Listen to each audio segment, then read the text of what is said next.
Good morning, praise the Lord. ઈશ્વરનો આભાર માનતા આવો મા બાપ અને સંતાનો ભાગ 5મી શ્રેણીમાં આપ સર્વનો આવકાર કરું છું. અને આવો આજનું વચન જોઈએ. મૂર્ખ પોતાના બાપની શિખામણને તુચ્છ ગણે છે, પણ ઠપકાને લક્ષમાં લેનાર સાણો થાય છે. નીતિવચનોનું પુસ્તક, તેનો 15મો અધ્યાય અને તેની 5મી કલમ. આજનો વિચાર: ખ્રિસ્તમાં અતિ પ્રિયવાલા મિત્રો, પ્રભુ ઈસુ ખ્રિસ્તના પ્રિય અને મધુર નામમાં આપ સર્વને સવારની પ્રેમભરી હાર્દિક શુભેચ્છા સાથે ખૂબ સારી સલામ. આજના વચનમાં બાપ અને દીકરાનો સમાવેશ થાય છે, କିନ୍ତୁ અહીં પણ દીકરા બે પ્રકારના બતાવવામાં આવ્યા છે. એક, મૂર્ખ જે બાપની શિખામણને તુચ્છ ગણે છે, અને જે દીકરો બાપની શિખામણને તુચ્છ ગણે છે એનું શું પરિણામ આવે છે એ પણ નીતિવચનોના પુસ્તકમાં ઘણા બધા વચનો છે. આપણે કદાચ સમય મળશે તો આગળ જોવા પ્રયાસ કરીશું. પણ પહેલી બાબત છે મૂર્ખ જે બાપની શિખામણને તુચ્છ ગણે છે. મૂર્ખ દીકરાના સારા ભલા હિત માટે તેના બાપે અનુભવના આધારે અનુભવ સિદ્ધ આપેલ એ સાચી સારી શિખામણ પણ એને તુચ્છ લાગે છે. મને કંઈ કહેવાનું નહીં, મારે તમારી જૂની પુરાણી ઘીસી પીટી રેકર્ડ સાંભળવી નથી. મને ના સંભળાવો, મને બધી ખબર પડે, તમને કંઈ ખબર ના પડે. ટક કર્યા ના કરો, રોકટોક ના કર્યા કરો. આવા આકરા, અને આ તો હું બહુ સારા શબ્દોમાં મૂકી રહ્યો છું, પણ આનાથી પણ આકરા અને બહુ જ ભયંકર ને કઠોર શબ્દો અને વેણ કદાચ તમે સાંભળ્યા જ હશે. હિન્દીમાં પણ કેટલીક વાતો મૂકવા પ્રયાસ કરીશ.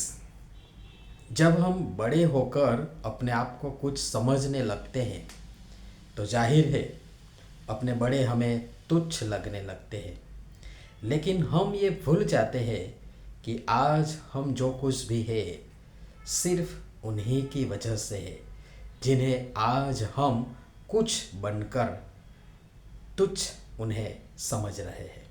આ કોઈ વોટ્સઅપીયો મેસેજ નથી, આ મારા શબ્દો છે.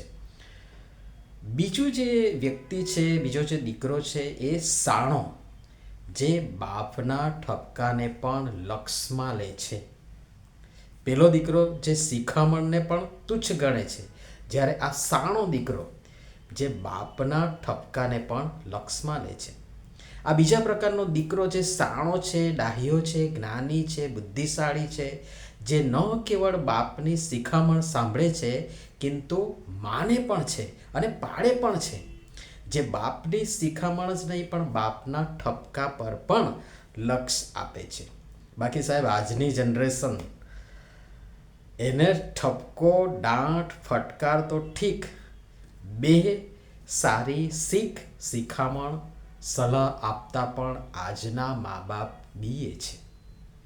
આજની ઓલાદોને આપણે વધારે પૂરતા લાડ, પ્યાર, દુલાર, લાગણી વેળામાં એટલી બધી કમજોર અને એકાર અને માય કાંગલી બનાવી દીધી છે કે મા બાપ જોરથી બોલશે તોય તેમને લાગી આવે છે ને જાત જાતના ખોટા અખતરા કરવા માંડે છે. મારે અહીંયા લિસ્ટ નથી મૂકવું, બાકી મારી પાસે તો ઘણું લાંબુ લિસ્ટ છે કે એ લોકો શું અખતરા કરે છે અને એનું પરિણામ શું આવે છે. અને માટે મારે લિસ્ટ નથી મૂકવું, પણ આપ સર્વે એ જાણો જ છો. સમય આપણો હતો સાહેબ, મા બાપ ઉઘાડે બરડે સોટી ફટકારતા તો એ મજાલ છે એમની તરફ આંખ સુદ્ધા ઊંચી કરીએ. ને આજે તમે તમારા પોતાના બાળકની સામે 2 સેકન્ડ એક ધારું જોશો તો એ વાતનું વતેસર થઈ જાય છે, ખરું ને?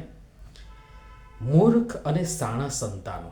સાંભળો, નીતિવચનમાં ઘણા બધા વચનો આપવામાં આવ્યા છે, પણ એમાંથી 1-2 તમારી આગળ મૂકવા પ્રયાસ કરીશ. મૂર્ખ અને સાણા સંતાનો સાંભળો. 10મો અધ્યાયને 17મી કલમ કહે છે કે શિખામણને ગણકારનાર જીવનના માર્ગમાં છે, પણ ઠપકાનો ત્યાગ કરનાર ભૂલ કરે છે. 13 અને 18મું વચન જોઈએ, 13મો અધ્યાય ને 18મું વચન અથવા કલમ. જે શિખામણનો ત્યાગ કરે છે તેને દરિદ્રતા તથા ફજેતી મળશે, પણ જે ઠપકાને ગણકારશે તે માન પામશે. અરે તમને તમારા જ હિત માટે બે શિખામણ આપનાર, તમારા ભલા અને તમારા સુધાર માટે ઠપકો આપનાર કોણ છે? એ તમારો, મારો, આપણો બાપ છે યાર. એ ના આપે તો કોણ આપવાનું છે? બાજુમાંથી, પડોશમાંથી, આસપાસમાંથી કોઈક આવીને આપવાનું છે? એમને કોઈ લાગે વળગે નહીં. આ દુનિયા સ્વાર્થમાં મીઠું મીઠું બોલી, મીઠાઈમાં ઝેર ભેળવી તમને ધીરે ધીરે નાશમાં ધકેલી દેશે. જ્યારે તમારો પોતાનો બાપ અને મા એ ભલે ભલે ભલે ધીમે ધીમે, ભલે તમને કડવું ઝેર જેવું લાગશે આ સમયમાં, વર્તમાનમાં, પણ એ આપી તમારા હિત શત્રુનું તે મારણ કરી તમને બચાવશે, ઉગારશે અને સત્માર્ગે દોરશે. એ મૂલ્યવાન ભેટ છે. તો પ્રભુનો આભાર માની તેમનું સાંભળો, તેમનું માનો. જેમને નથી એમને પૂછો, મને પૂછો. મારે મા અને બાપ બંને નથી. એમના જીવન માટે પ્રભુનો આભાર. એમની બહુ મોટી ભારે ખોટ અમને વર્તાય છે સંતાનો તરીકે. તમારી પાસે છે તો એમની છત્ર છાયામાં મોજ કરો, નિશ્ચિંત બનો અને રહો. એ હૂપ, વહાલ, લાગણી ક્યારે સંકેલાઈ જાય નક્કી નથી.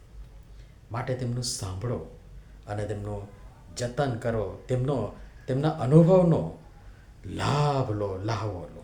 ને પ્રભુ આ બધી બાબતો સમજવા આપણે સર્વની સહાયતા મદદ કરો. નમીએ પ્રાર્થના કરીએ. પ્રેમાળ પિતા, તમારા વચનો જે અમને ખૂબ બળ પૂરા પાડે છે ને સમજાવે છે, એના માટે અમે તમારો આભાર માનીએ છીએ. સંતાનો તરીકે અમારા મા બાપની શિખામણ માનવા અને તેમના ઠપકાને પણ લક્ષમાં લઈ અમને મૂર્ખ નહીં પણ સાણા સંતાનો બનવા અને બની રહેવા કૃપા કરીને અમારી સર્વ સંતાનોને તમે સહાય તથા મદદ કરો. પ્રભુ ઈસુના નામમાં આમીન. ધન્યવાદ.